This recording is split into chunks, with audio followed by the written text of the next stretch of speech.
Good morning, everybody. Happy Wednesday. Krystal, what's on the show? I am so excited about the show today. We have a lot of great stuff, including Jeff Weaver, Bernie Sanders' top aide. He's going to take us back in time. He's been with Bernie for 30 years, so he tells us some stories from the early days.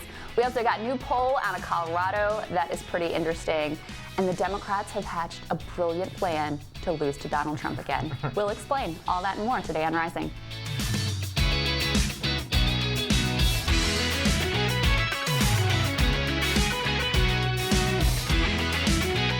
All right, Krystal, what are you taking a look at?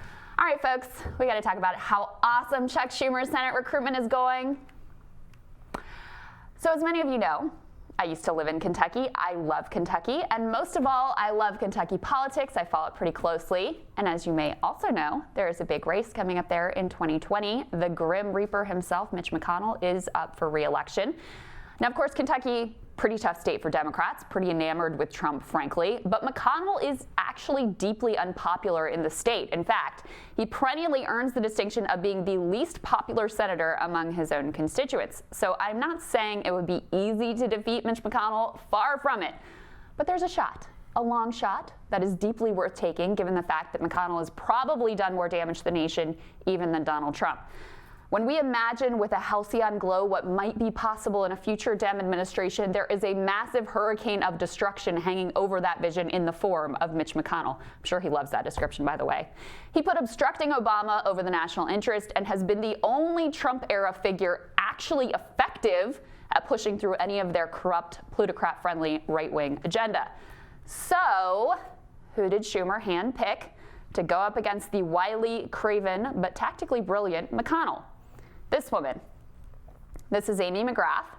McGrath ran for Congress last cycle in Kentucky. She lost. She lost, by the way, to a weaker opponent than McConnell in an easier district than she'll be running in this time. So from the jump, doesn't seem like an amazing choice, but she does have the kind of resume that makes rich white ladies on the coast want to send her lots of money, and ultimately money is really the only metric that the Democratic Party knows how to use to judge candidates by. Now, I've met Amy, I've spoken at some length with her, I've watched her in action at several events, and she's a nice person who seems to be receiving and taking catastrophically bad advice. Let me explain. So, Amy begins her campaign. I was going to say she launched her campaign, but that would imply some sort of liftoff when in reality it's been mostly crash and burn. Day one, she does her very first interview on Morning Joe, which, why though? And she tells Willie Geist and the crew that the real problem with McConnell is that he's not good enough at passing Trump's agenda. That's right. Her core argument was that she would be more pro-Trump than McConnell. Reminder, this is a Democrat.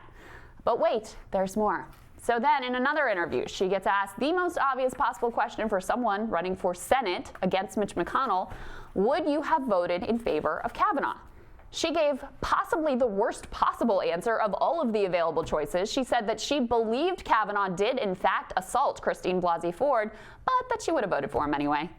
After a predictable outcry, she posted to Twitter that she had changed her mind and would not have supported Kavanaugh. Facepalm. But wait, it gets worse. We've just learned, thanks to Ryan Grimm and Akilah Lacey over at The Intercept, that McGrath's campaign manager decided it would be a great and totally ethical idea to have one of our potential primary opponents fired from his job for daring to criticize McGrath. The campaign denied that they had anything to do with it, although curiously, they did not specifically deny that McGrath's campaign manager had anything to do with it.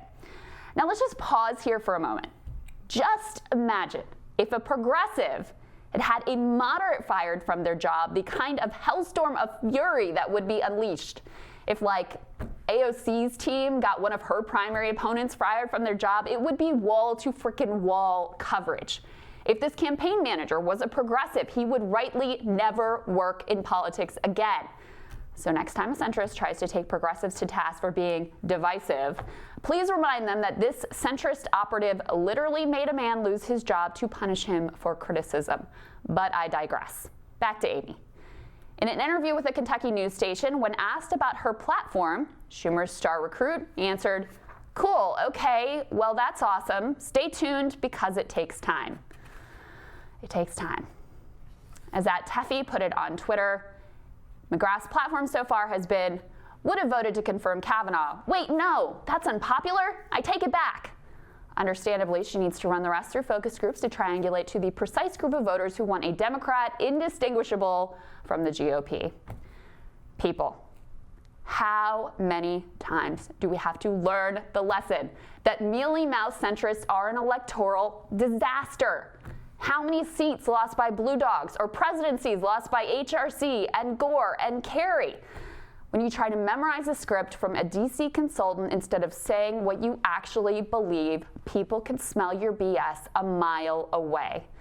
As for Amy, well, she's still got a primary she has to win. Ironically, Matt Jones, the guy her campaign manager got fired, is a legit potential candidate with populist instincts and statewide grassroots celebrity status.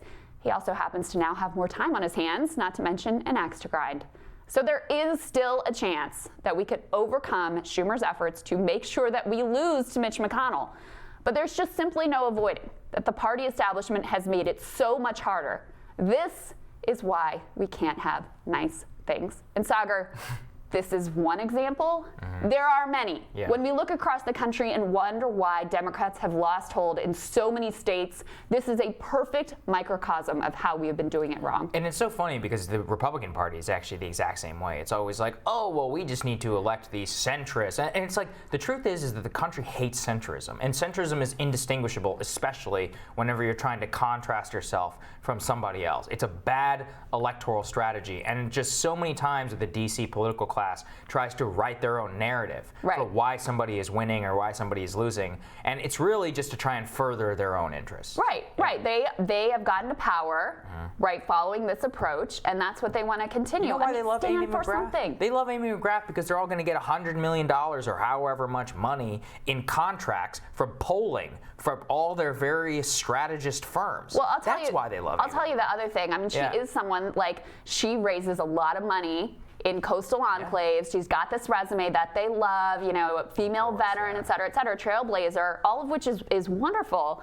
But not only could she raise money for herself, she can raise money for the party. I don't think Schumer ever really thought that he could win this seat. And so this is a perfect candidate if all you care about is being able to sort of distract, put up a decent fight, throw up some fundraising numbers on the board. She is that candidate. There you go. Next on Rising, Bernie Sanders' senior advisor Jeff Weaver describes the day that he met the senator and how it launched a decades-long partnership. He also tells me how the fire that got Sanders into politics still has not been extinguished. I think we can all see that. My conversation next.